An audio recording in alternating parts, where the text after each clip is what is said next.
I'm curious. Why did you leave out the phrase from a legal standpoint? That portion of the phrase makes all the difference in the world. It adds context to the argument. My assertion was that from a legal standpoint, it is not a crime to look or fantasize about anybody or anything. Are you asserting that's false? Or are you more interested in creating a narrative around my name specifically? I suggest be different than the mob. My assertion also was that if we are to talk about pedicures, I see it not as an immoral or moral argument, but more as a mental or psychological sickness and disorder.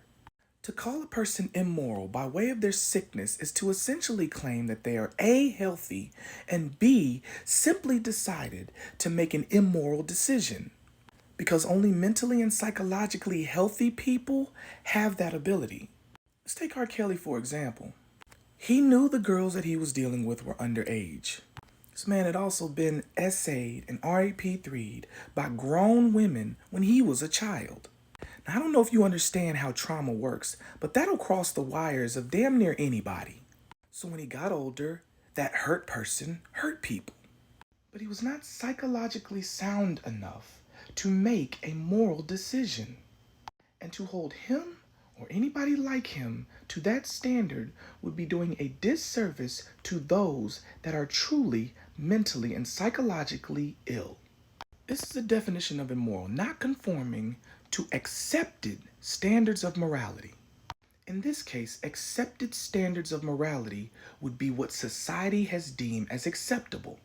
But we're talking about a person who never had a chance to make that decision of conformity because he was robbed of it because of a sexual act committed on him as a child. And this is the definition of morality. It's principles concerning the distinction between right and wrong or good and bad behavior. Children are impressionable.